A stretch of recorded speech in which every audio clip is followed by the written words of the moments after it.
तो सभी साथियों को महादेव।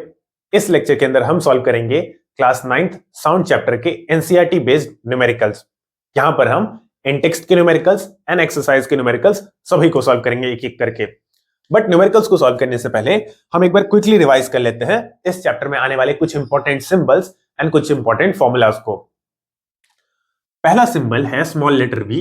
स्मॉल लेटर वी से हम इस चैप्टर के अंदर डिनोट करते हैं स्पीड ऑफ वेव को, या फिर इसे आप कह सकते हो कि स्पीड ऑफ साउंड, क्योंकि साउंड इज अ वेव। अच्छा, इसके लिए ऐसा यूनिट हो जाएगा, यानी कि वेलोसिटी के लिए या फिर स्पीड के लिए ऐसा यूनिट हो जाएगा मीटर पर सेकंड। तो इसका भी आप ध्यान रखोगे। नेक्स्ट, ये जो सिंबल आप यहां पर देख रहे हो, इस सिंबल का नाम होता है न्यू, NU, ये इसकी स्पेलिंग है। इस सिंबल को न्यू बोलते हैं एंड इस सिंबल का हम यूज करते हैं for frequency of the wave. Wave के फ्रीक्वेंसी को डिनोट करने के लिए हम इस सिंबल का यूज करते हैं, ठीक है। अच्छा, फ्रीक्वेंसी के लिए ऐसा यूनिट हो जाएगा हर्ट्ज। हर्ट्ज के अंदर आप याद रखोगे कि H कैपिटल होगा एंड Z स्मॉल लेटर से लिखा जाएगा, ये रूल है, ठीक है। H capital and Z small letter. या फिर आप याद रखोगे कि फ्रीक्वेंसी के लिए अगला यूनिट होता है सेकंड इनवर्स, 1/सेकंड। तो हर्ट्ज कहो आप या फिर सेकंड इनवर्स कहो, दोनों सेम ही बातें हैं, ठीक है। हर्ट्ज या फिर second inverse is the SI unit of frequency. या फिर चीजों को सिंपल रखने के लिए हम फ्रीक्वेंसी के लिए यूज कर लेंगे सिंबल स्मॉल लेटर F का, ठीक है। वैसे तो न्यू होता है फ्रीक्वेंसी का सिंबल, बट कई बुक्स में फ्रीक्वेंसी के लिए स्मॉल लेटर F से भी फ्रीक्वेंसी को डिनोट किया जाता है। नेक्स्ट, ये जो सिंबल है, इस सिंबल को हम यूज करते हैं for the wavelength of the wave, wave length, ठीक है। और चूंकि ये एक लेंथ है, इसलिए ऐसा यूनिट हो जाएगा यहां पर मीटर। एंड वेवलेंथ का ये जो सिंबल है, इस सिंबल का नाम होता है लैम्डा। लैम्डा, LAMBDA, ठीक है। तो ये इसका नाम हो गया लैम्डा। इस सिंबल का नाम था nu. Nu means frequency, lambda means wavelength. Capital letter T से हम डिनोट करेंगे टाइम पीरियड और स्मॉल लेटर T से हम डिनोट करेंगे टाइम। दोनों के बीच डिफरेंस होता है, इस डिफरेंस को आपने चैप्टर के अंदर सीखा होगा। तो this is time period, but है तो ये एक तरीके का टाइम ही, तो इसलिए ऐसा unit second. And time, small letter T means time, और इसके लिए भी ऐसा यूनिट सेकंड ही हो जाएगा, ठीक है। तो ये सभी ऐसा यूनिट्स आप ध्यान रखोगे, सिंबल्स को आप ध्यान में रखोगे। इन सभी सिंबल्स का यूज हम न्यूमेरिकल्स को सॉल्व करने के लिए भी करेंगे एंड चैप्टर में कई जगहों पर इसका यूज हुआ है। अब देख लेते हैं कुछ इंपॉर्टेंट फॉर्मूलाज। तो पहला फॉर्मूला है for the frequency of the wave. Frequency and time period के बीच का रिलेशन भी आप इसे कह सकते हो। फ्रीक्वेंसी एंड टाइम पीरियड के बीच रिलेशन होता है फ्रीक्वेंसी इज इक्वल टू 1/में टाइम पीरियड, टाइम पीरियड, ठीक है। Frequency means this nu is equal to 1/टाइम पीरियड। अगला फॉर्मूला है for the velocity of the wave. V, small letter V means velocity, मैं यहां लिख देता हूं, velocity of wave is equal to frequency, F means frequency into wave length, ठीक है। तो ये रिलेशन है between velocity, frequency and wavelength. Velocity, frequency, wavelength के बीच का रिलेशन होता है velocity is equal to frequency into wavelength. किसी भी वेव के लिए ये ट्रू होगा। अगला सिंबल है वेव नंबर के लिए। ये जो सिंबल आप यहां पर देख रहे हो, ये न्यू सिंबल के ऊपर हमने एक बार लगा दिया है, ठीक है। ये सिंबल है न्यू, इसके ऊपर हमने बार लगा दिया है, और इस सिंबल का मतलब होता है वेव नंबर। ये जो सिंबल आप यहां पर देख रहे हो, it means wave number. Chapter में ऑल्दो एनसीईआरटी में आपने वेव नंबर को नहीं पढ़ा होगा, बट अगर कहीं पर यूज हो, आप साइड बुक के न्यूमेरिकल्स को सॉल्व कर रहे हो, तो आप इस फॉर्मूले का यूज कर सकते हो। Wave number is equal to 1 wave length. मैं यहां लिख देता हूं, इसका मतलब है wave number, wave number is equal to 1 में वेव लेंथ। ये फॉर्मूला इंपॉर्टेंट है हमारे लिए in case of echo. Echo आपने पढ़ा होगा चैप्टर में। इको के केस में टाइम इज इक्वल टू होता है 2 times of distance upon velocity. यहां पर टाइम का क्या मतलब है? ये वो टाइम है जिस टाइम बाद हमें इको सुनाई देता है। T means time after which echo is heard. कितने समय बाद हमें इको सुनाई देता है, ओके। उस टाइम को हमने टी से डिनोट कर दिया। डी जो है ये डिस्टेंस है, किन दो पॉइंट्स का डिस्टेंस? ये डिस्टेंस है between the observer and the obstacle, जहां से साउंड वेव टकरा कर लौटा और जो लिसनर है उनके बीच का डिस्टेंस है d, distance between observer and obstacle, between observer and obstacle. Okay, and last में बचा v, तो v का मतलब तो आप जानते हो, ये है वेलोसिटी ऑफ साउंड या वेलोसिटी ऑफ वेव, वेव या फिर साउंड इन दैट मीडियम। जिस मीडियम के अंदर हम बात कर रहे होंगे एयर वाटर, उसके अंदर वेव या साउंड की जो भी स्पीड होगी उसे v से डिनोट किया जाएगा। तो इस रिलेशन का भी आप ध्यान रखोगे, ये कई बार आपको हेल्प करेगा न्यूमेरिकल्स में। इसके साथ ही एक एक्स्ट्रा इंफॉर्मेशन आप ये याद रखना कि ह्यूमंस के लिए जो ऑडिबल रेंज होता है वो होता है 20 हर्ट्ज से लेकर 20,000 हर्ट्ज तक, 20 हर्ट्ज से लेकर 20,000 हर्ट्ज तक, या फिर कई बार इसे 20,000 हर्ट्ज को हम ऐसे भी लिख देते हैं 20 किलो हर्ट्ज। तो कहीं पर भी एक की लेटर आ जाए, के मींस किलो, वहां पर हम 1000 से मल्टीप्लाई करेंगे। 20 में आप 1000 से मल्टीप्लाई करोगे तो 20,000 हो जाएगा। तो अब हम न्यूमेरिकल्स को सॉल्व करते हैं।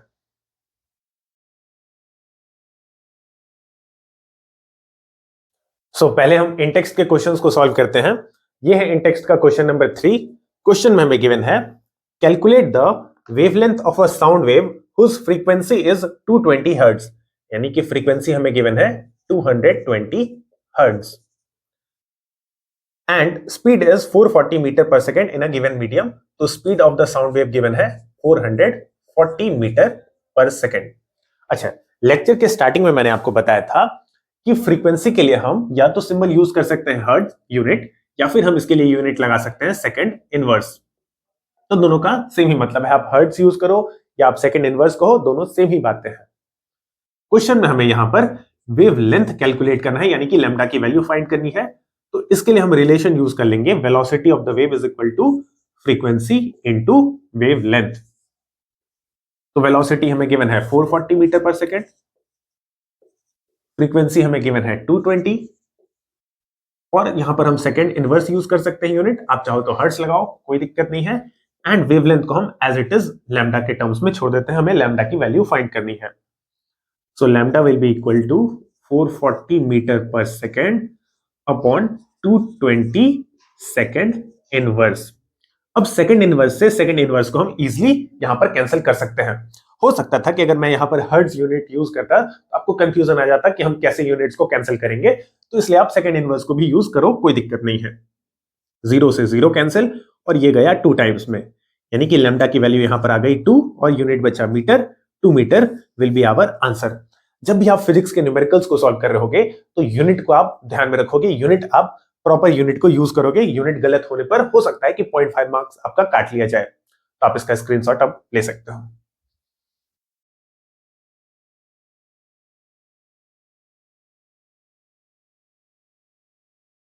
तो अब हम सॉल्व करते हैं क्वेश्चन नंबर 4 को। क्वेश्चन नंबर 4 में गिवन है a person is listening a tone of 500 hertz, यानी कि जो भी वेव है उसका फ्रीक्वेंसी यहां हमें गिवन है equal to 500 hertz. This is the frequency. आगे क्वेश्चन में है sitting at a distance of 450 metre from the source of the sound, यानी कि जो पर्सन है वो साउंड के सोर्स से उसका डिस्टेंस है 450 मीटर्स। ठीक है।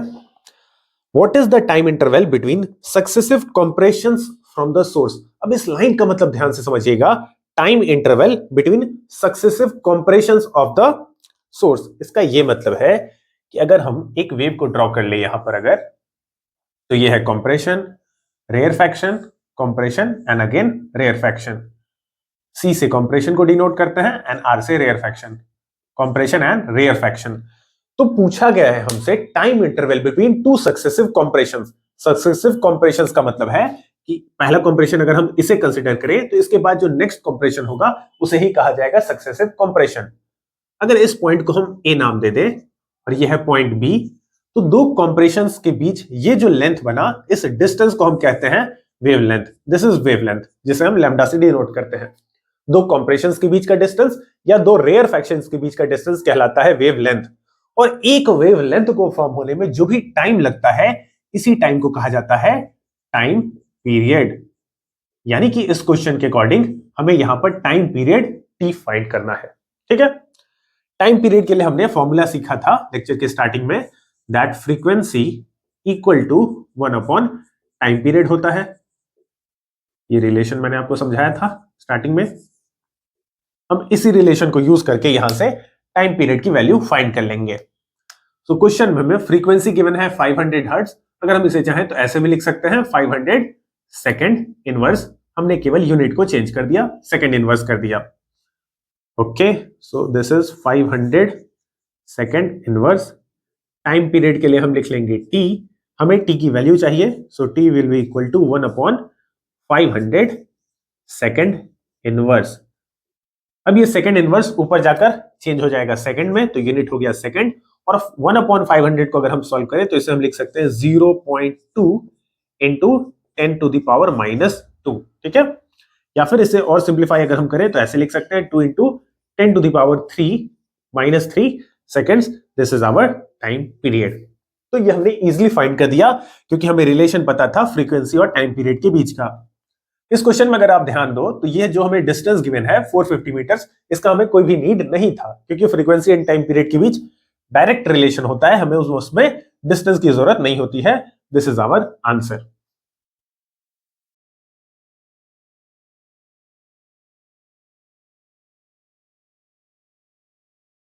अब हम नेक्स्ट पेज पर गिवन क्वेश्चन को रीड करते हैं। यहां क्वेश्चन में गिवन है an echo is heard in 3 seconds, यानी कि हमें क्वेश्चन के अकॉर्डिंग 3 सेकंड के बाद इको सुनाई दे रहा है। What is the distance of the reflecting surface from the source given that the speed of sound is given 342 meter per second, और हमसे पूछा गया है distance between reflecting surface and the source।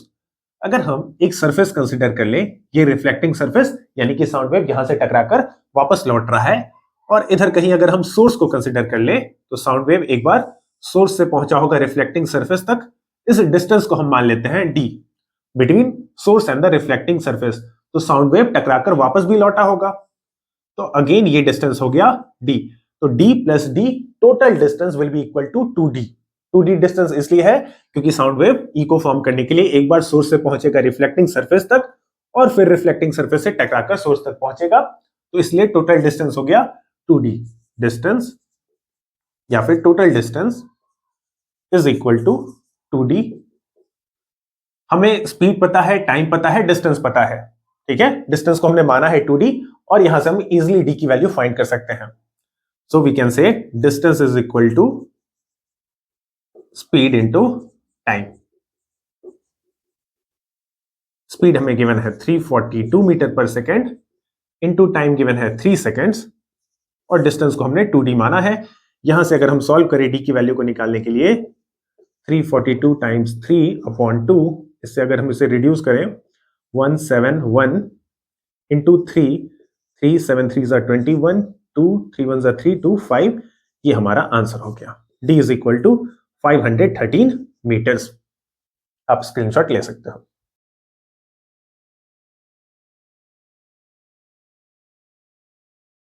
सो अब हम सॉल्व करते हैं इन टेक्स्ट के लास्ट न्यूमेरिकल को। क्वेश्चन में गिवन है a submarine emits a sonar pulse. Sonar का फुल फॉर्म आप मुझे कमेंट करके बताना। Which returns from an underwater cliff in 1.02 seconds। Cliff का मतलब होता है कोई बड़ा सा रॉक जैसा कोई structure. If the speed of sound in salt water is 1531 metre per second, how far away is the cliff। Question का ये मतलब है कि वाटर के इनसाइड कहीं पर एक क्लिफ है, बड़ा सा कोई रॉक जैसा कुछ स्ट्रक्चर बना है, ऐसा कुछ, और ऊपर कहीं पर एक सबमरीन है। दिस इज योर सबमरीन, और सबमरीन एक सोनार पल्स जनरेट कर रही है जो कि इस क्लिफ से टकराकर वापस रिटर्न होकर सबमरीन तक पहुंचेगी।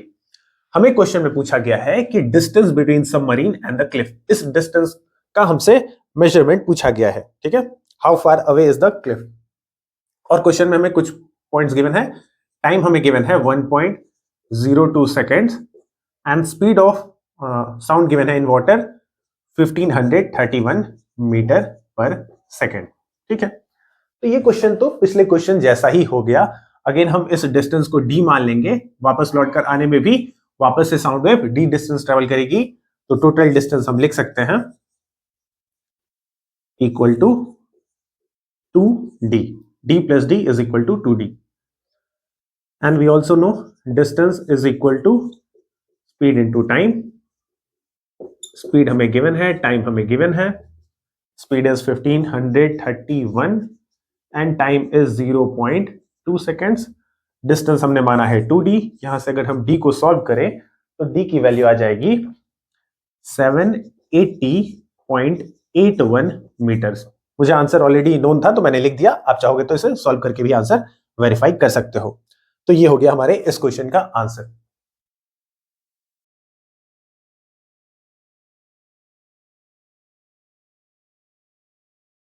हमने इन टेक्स्ट के सभी न्यूमेरिकल्स को सॉल्व कर लिया. सो चलिए अब हम सॉल्व करते हैं एक्सरसाइज के न्यूमेरिकल्स. स्टार्ट करते हैं क्वेश्चन नंबर 7 से. क्वेश्चन में गिवन है a person has a hearing range from 20 hertz to 20 kilohertz. अच्छा, ये इंफॉर्मेशन तो हम पहले से ही जानते हैं कि किसी भी पर्सन के लिए नॉर्मल जो हियरिंग रेंज होता है वो 20 हर्ट्ज से लेकर 20,000 हर्ट्ज तक होता है. 20,000 हर्ट्ज. 20,000 हर्ट्ज को ही 20 किलो हर्ट्ज भी कहा जाता है. 20 किलो हर्ट्ज. ये जो के है यहाँ पर, के मींस किलो, और जहां कहीं पर भी अगर के होगा वहां आप 1000 से मल्टीप्लाई कर लोगे. सो 20 हर्ट्ज में आप 1000 से मल्टीप्लाई करोगे तो आंसर आ जाएगा 20,000 हर्ट्ज. तो ये रेंज हमें गिवन है. आगे क्वेश्चन में गिवन है what are the typical wavelengths of the sound waves in air corresponding to these two frequencies. Take the speed of sound in air. आगे क्वेश्चन में हमें गिवन है speed of sound 344 metre per second. तो question में हमें पूछा गया है कि ये जो दो फ्रीक्वेंसीज हैं, इसे हम नाम दे देते हैं F1. F1 is 20 hertz and इसे अगर हम F2 कह दें तो ये दो फ्रीक्वेंसीज के करस्पॉन्डिंग जो भी वेवलेंथ का वैल्यू होगा वो हमें बताना है. बहुत ही इजी सा क्वेश्चन है. हमने रिलेशन सीखा था, velocity of wave is equal to frequency into wavelength. ठीक है. वेलोसिटी के लिए हम लिख सकते हैं v, फ्रीक्वेंसी मींस f और वेवलेंथ मींस लैम्डा. तो ये रिलेशन हमने सीखा था लेक्चर के स्टार्टिंग में. इस रिलेशन को अगर हम यूज करें तो यहां से हम इजीली लैम्डा का वैल्यू फाइंड कर सकते हैं बिकॉज हमें वेलोसिटी एंड फ्रीक्वेंसी क्वेश्चन में पहले ही गिवन है. तो सॉल्व करते हैं पहले केस के लिए. इसे हम केस 1 मान लेते हैं. यहां पर फ्रीक्वेंसी है 20 हर्ट्ज और वेलोसिटी तो सेम ही रहेगा.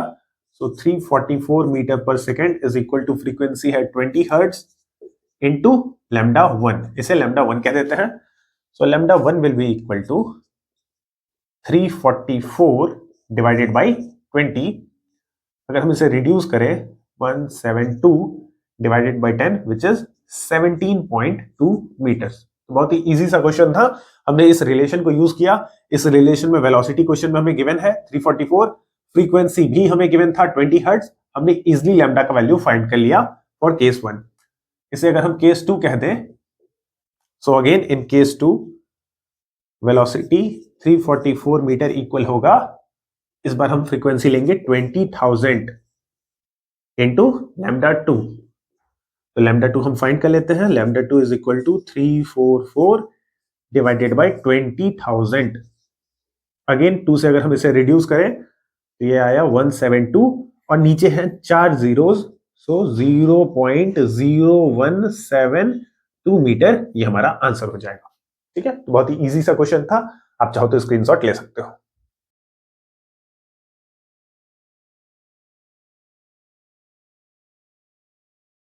अब हम सॉल्व करेंगे क्वेश्चन नंबर 8 को. चलिए इसे रीड करते हैं. 2 children are at the opposite ends of a aluminium rod. तो पहले हमने एक एल्युमिनियम रॉड को ड्रॉ कर लिया और इसके दोनों ही साइड्स हमने 2 चिल्ड्रेन को भी ड्रॉ कर लिया. पहले का नाम है चंगू और ये दूसरा वाला बच्चा है मंगू. क्वेश्चन में गिवन है one strikes the end of the rod with a stone. तो हमने ऐसा माना कि चंगू ने एक स्टोन उठाकर इस एल्युमिनियम रॉड को हिट किया. जब चंगू ने इस एल्युमिनियम रॉड को स्टोन से हिट किया होगा तो यहां पर 2 साउंड वेव्स जनरेट हुए होंगे. एक साउंड जो कि ट्रेवल करेगा एल्युमिनियम रॉड से होकर और दूसरा साउंड वेव जो कि ट्रेवल करेगा एयर से होकर. तो मंगू तक 2 साउंड वेव्स पहुंचेंगे.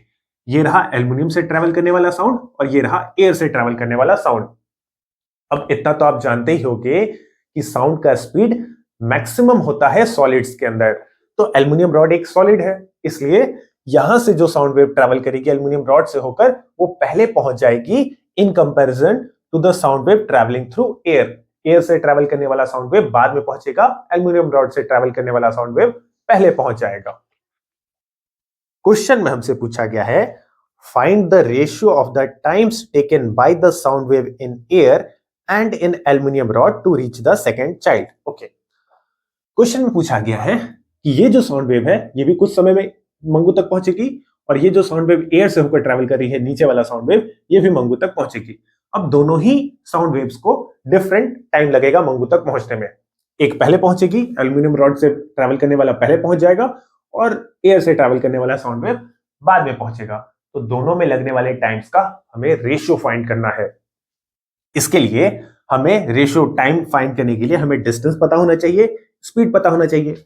बट क्वेश्चन में ना तो डिस्टेंस गिवन है ना तो स्पीड गिवन है, तो डिस्टेंस को तो हम कुछ मान लेते हैं, लेट इट बी डी। क्यों? क्योंकि दोनों ही साउंड वेव्स को सेम ही डिस्टेंस ट्रेवल करना है। मंगू और चंगू रॉड के दोनों ही साइड्स पर हैं, तो हमने रॉड के ही डिस्टेंस को मान लिया डी। ठीक है, तो डिस्टेंस का काम सॉल्व हो गया। अब बात करते हैं स्पीड की वैल्यू। सर आपने कैसे लिख दी? तो स्पीड का वैल्यू एनसीईआरटी बुक में ही गिवन है। अगर आप कुछ पेजेस पीछे आओगे तो यहां पर एक टेबल गिवन है, और इस टेबल में आप देख सकते हो कि एल्यूमिनियम रॉड एंड एयर सभी जगहों पर स्पीड ऑफ साउंड गिवन है। तो इस डेटा का यूज करके मैंने लिख दिया speed of sound in aluminium 6420 metre per second and speed of sound in air 346 metre per second. तो अब हम इजिली इस फॉर्मूले का यूज करके टाइम फाइंड कर लेंगे दोनों ही केसेस में, एंड फिर उस टाइम का रेशियो ले लेंगे। पहले हम फाइंड करते हैं T1 टाइम। T1 टाइम हमने माना है time taken by the sound to travel through air, यानी कि इस वेव को ट्रैवल करने में जो टाइम लगा उसे हमने T1 नाम दिया है। T1 is equal to distance d upon speed 346 metre per second. Okay, इसी के साथ हम फाइंड कर लेते हैं T2। T2 time taken by the sound to travel through aluminium, यानी कि इस वेव को ट्रैवल करने में जो टाइम लगा उसे हमने T2 नाम दिया है।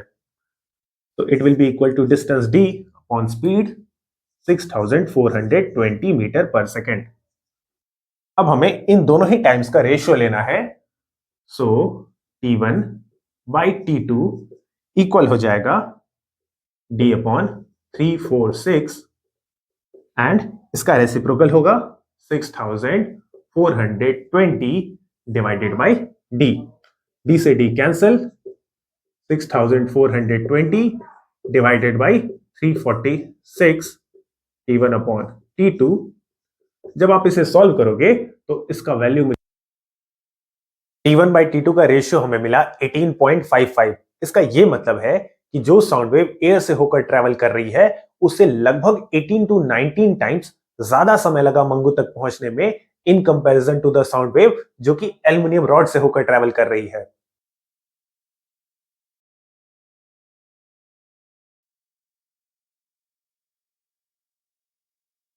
चलिए अब सॉल्व करते हैं क्वेश्चन नंबर 9 को। क्वेश्चन में गिवन है the frequency of a source of sound is 100 hertz. Frequency का वैल्यू हमें गिवन है 100 हर्ट्ज। क्वेश्चन में आगे पूछा गया है how many times does it vibrate in a minute. Number of vibrations in 1 minute. ठीक है, ये क्वेश्चन हमसे पूछा गया है कि कितने बार वाइब्रेट करेगा वो ऑब्जेक्ट 1 मिनट के अंदर। तो बहुत ही इजी सा क्वेश्चन है। कैसे इजी है देखो, फ्रीक्वेंसी हमें गिवन है 100 हर्ट्ज। फ्रीक्वेंसी का क्या मतलब होता है? Number of vibrations produced in 1 second. Number of vibrations produced in 1 second is equal to frequency. इसी को तो कहते हैं फ्रीक्वेंसी। एक सेकेंड में कोई भी ऑब्जेक्ट कितने बार वाइब्रेट कर रहा है, यही है फ्रीक्वेंसी उस ऑब्जेक्ट। तो ये तो हमें गिवन है, एक सेकेंड में ये जो ऑब्जेक्ट है वो वाइब्रेट कर रहा है 100 टाइम्स। ठीक है, फ्रीक्वेंसी जो है उतने ही बार ऑब्जेक्ट वाइब्रेट करती है। फ्रीक्वेंसी 50 होता यानी कि एक सेकंड में 50 बार वो ऑब्जेक्ट वाइब्रेट कर रहा है।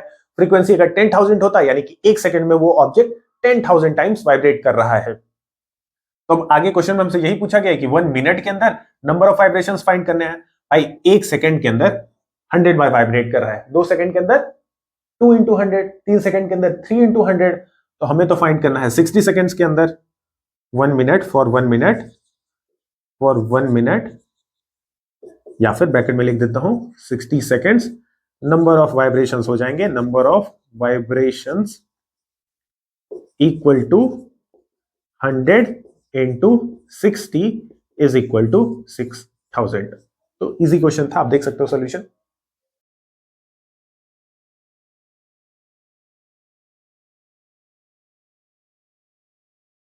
सो अब हम डिस्कस करेंगे क्वेश्चन नंबर 11 को।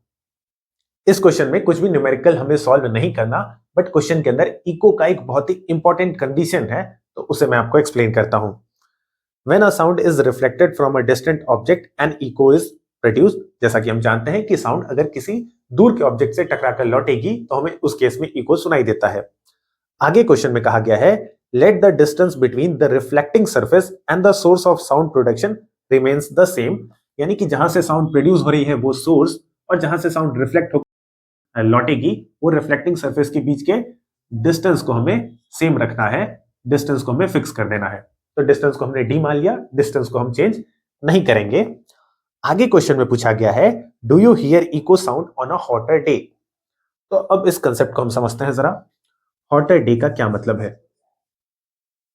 अगर आप एनसीईआरटी बुक को रीड करोगे तो वहां पर इको वाले टॉपिक में कुछ कंडीशंस गिवन हैं इको के लिए, और ये जो भी कंडीशंस हैं वो 22 डिग्री सेल्सियस के टेम्परेचर पर गिवन है। ठीक है, पहला कंडीशन है टाइम का।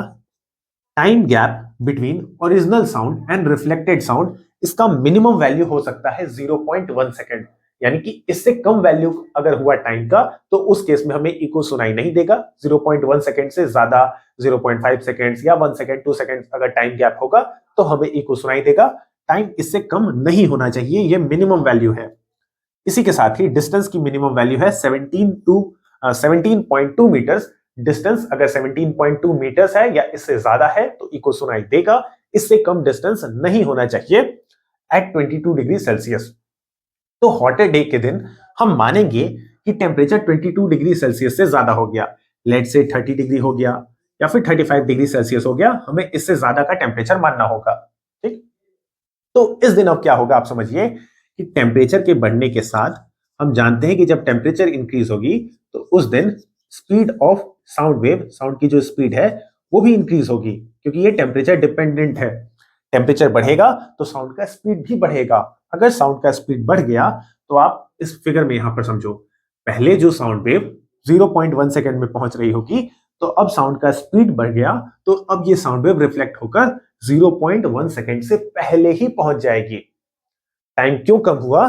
बिकॉज स्पीड बढ़ रहा है, टेम्परेचर के बढ़ने से साउंड का स्पीड बढ़ जाएगा, और साउंड का स्पीड अगर बढ़ गया तो साउंड जल्दी जाएगा और जल्दी लौट कर आ जाएगा। यानी कि ये जो टाइम गैप था 0.1 सेकेंड का, अब इससे कम टाइम लगेगा।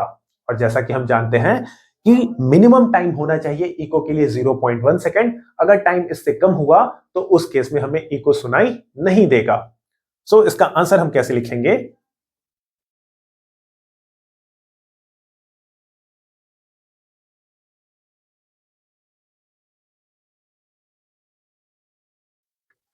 सो चलिए इसे रीड करते हैं। We may not hear echo on a hotter day because speed of the sound increases with the temperature. जैसा कि मैंने बताया कि टेम्परेचर बढ़ेगा तो साउंड का स्पीड भी बढ़ जाएगा। And sound covers the same distance, sound covers the same distance जिसे हमने डी माना था इन लेस टाइम, क्योंकि स्पीड बढ़ रहा है, स्पीड के बढ़ने से अब साउंड को कम टाइम लगेगा उसी सेम डिस्टेंस को कवर करने में। और अगर ये टाइम जो है वो 0.1 सेकेंड से भी कम हो गया तो उस केस में हमें इको सुनाई नहीं देगा।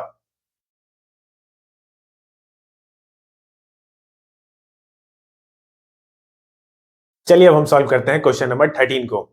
इस क्वेश्चन को इंपॉर्टेंट मार्क कर लीजिएगा क्योंकि स्कूल एग्जाम्स के अंदर ये कई बार रिपीट होता है। So question number 13 says that a stone is dropped from the top of a tower 500 metre high into a pond of water at the base of the tower.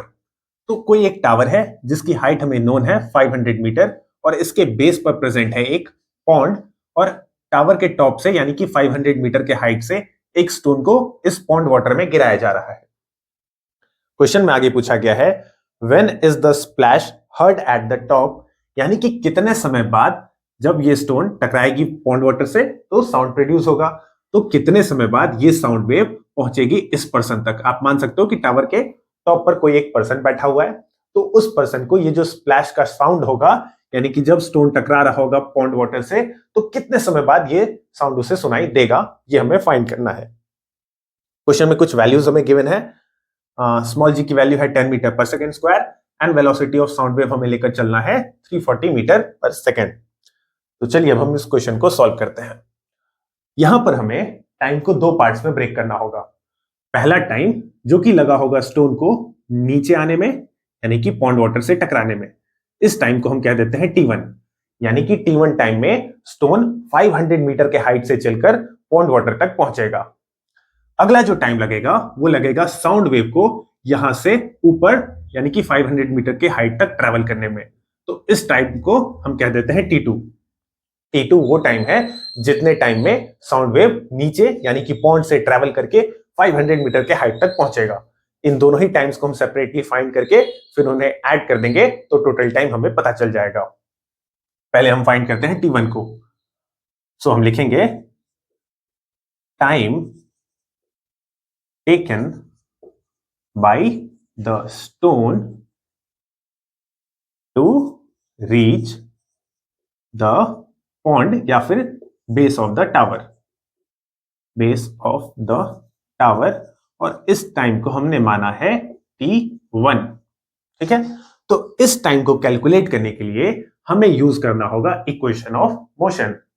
Stone को अगर आप यहां पर देखो टावर के top पर, तो यहां पर इसकी इनिशियल वेलोसिटी है 0 metre per second. So u is equal to 0 metre per second.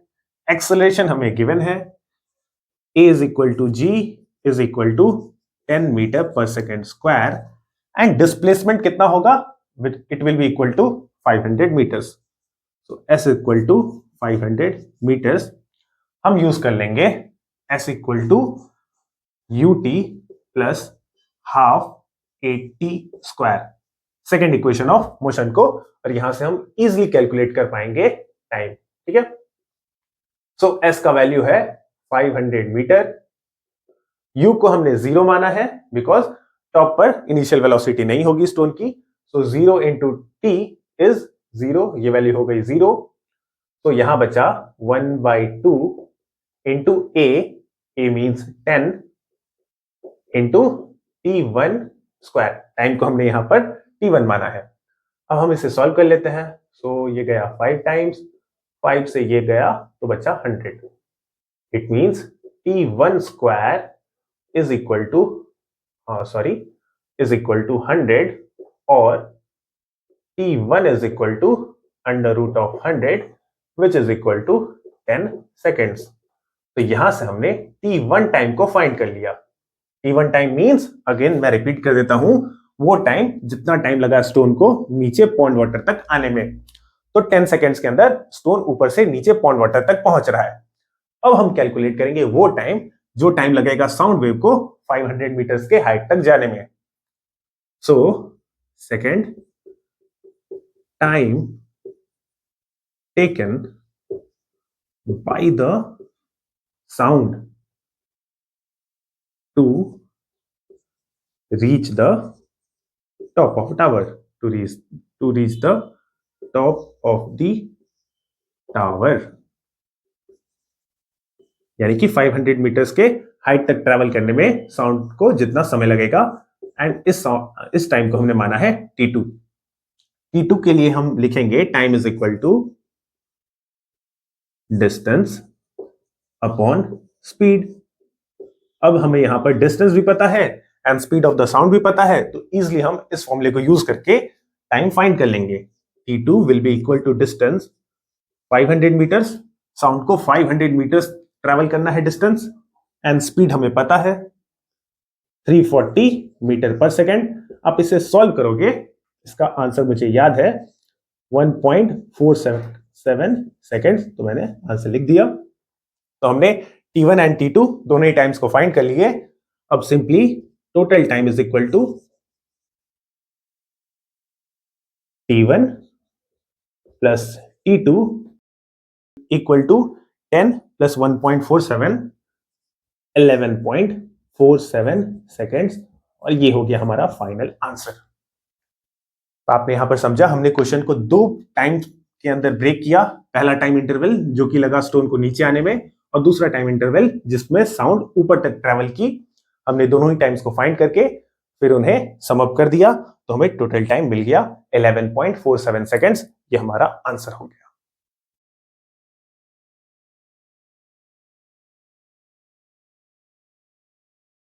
Next हम सॉल्व करेंगे क्वेश्चन नंबर 14 को।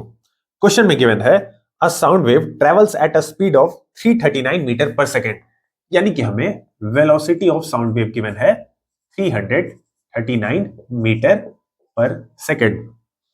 आगे क्वेश्चन में है if its wavelength is 1.5 centimetre what is the frequency of the wave, यानी कि हमें क्वेश्चन में लैम्डा की वैल्यू भी गिवन है 1.5 सेंटीमीटर्स, और क्वेश्चन में हमसे पूछा गया है frequency of the sound wave.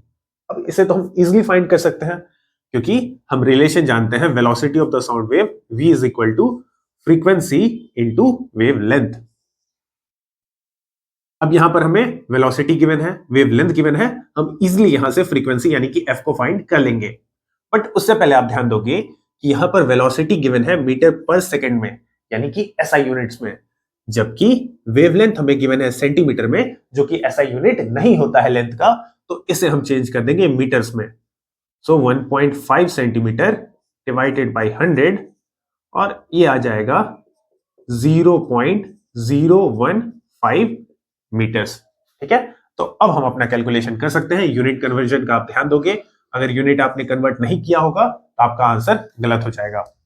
So frequency is equal to 339 metre per second divided by 0.015 metres, metre से मीटर कैंसिल, इसे सॉल्व करने पर आंसर आ जाएगा 22,600 सेकेंड इनवर्स। आप चाहोगे तो खुद से भी कैलकुलेशन को वेरीफाई कर सकते हो, या फिर ऐसे हम लिख सकते हैं 22,600 हर्ट्ज। अच्छा, क्वेश्चन में एक और पार्ट भी है कि विल इट बी ऑडिबल, यानी कि क्या ये साउंड वेव हमें सुनाई देगा, तो आंसर है नो। ये हमें सुनाई इसलिए नहीं देगा क्योंकि हम जानते हैं ह्यूमंस के लिए ऑडिबल रेंज होता है 20 हर्ट्ज से लेकर 20,000 हर्ट्ज तक।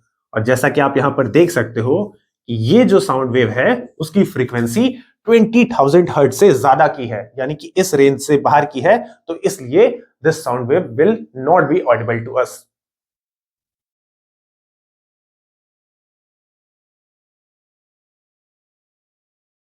सो फाइनली अब हम आ गए हैं इस चैप्टर के लास्ट न्यूमेरिकल क्वेश्चन पर, जो कि है क्वेश्चन नंबर 20। क्वेश्चन में गिवन है a sonar device on a submarine sends out a signal and receives an echo 5 seconds later. तो हमें इको का टाइम गिवन है कि इको 5 सेकंड्स के बाद सुनाई दे रहा है। आगे क्वेश्चन कह रहा है calculate the speed of the sound in water, यानी कि हमें velocity of the sound wave इस बार फाइंड करना है। If the distance of the object from the submarine is 3625 meters, तो ये जो डिस्टेंस है ये डिस्टेंस है between the submarine and the object. तो ये कुछ ऐसा केस है कि वाटर में कहीं पर कोई एक सबमरीन है, ठीक है, मान लो आप कि एक सबमरीन है और वाटर में कहीं पर कोई एक ऑब्जेक्ट जैसा कुछ है, ठीक है, मान लेते हैं हम कोई क्लिफ, कोई पहाड़, कोई रॉक है बड़ा सा, और सबमरीन एक सोनार वेव जनरेट करती है। ये वेव जाकर टकराएगी इस ऑब्जेक्ट से। ये डिस्टेंस हमें गिवन है d, distance between the submarine and the object. हम ये भी जानते हैं कि ये जो सोनार वेव है ये जब ऑब्जेक्ट से टकराएगी तो टकराकर ये वापस सबमरीन तक रिटर्न होगी। अच्छा, टकराकर लौटने में भी इस वेव को सेम डिस्टेंस ही ट्रेवल करना होगा, जो कि होगा d। ऐसा ही सिमिलर क्वेश्चन हमने इंटेक्स में भी कर रखा है ऑलरेडी। तो टोटल डिस्टेंस की अगर हम बात करें तो टोटल डिस्टेंस यहां पर हो जाएगा 2 times of d, d plus d is equal to 2d।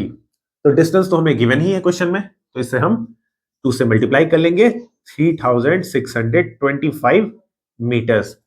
Question में कहीं पर भी टोटल डिस्टेंस नहीं लिखा गया है, हमें क्वेश्चन में distance between object and the submarine given है, इसलिए हमें 2 टाइम्स करना होगा। तो मल्टीप्लाई करते हैं, 5 2 10, 2 2 4 1 5, 6 2 12, 3 1, 3 2 6 1 7 मीटर्स। तो ये टोटल डिस्टेंस हो गया 2 टाइम्स करने के बाद। टाइम हमें पहले ही गिवन है 5 सेकेंड्स, तो इजिली हम स्पीड निकाल लेंगे। Speed will be equal to distance upon time. Distance है 7250 मीटर्स अपॉन 5। इसे हम सॉल्व करेंगे, ये हो गया 1 टाइम्स 5 4 जार 20, 5 5 जार 25, ये आ गया मीटर पर सेकेंड। ठीक है, तो बहुत ही इजी सा कैलकुलेशन था। देख सकते हो इस तरह का सिमिलर क्वेश्चन हमने ऑलरेडी भी कर रखा है।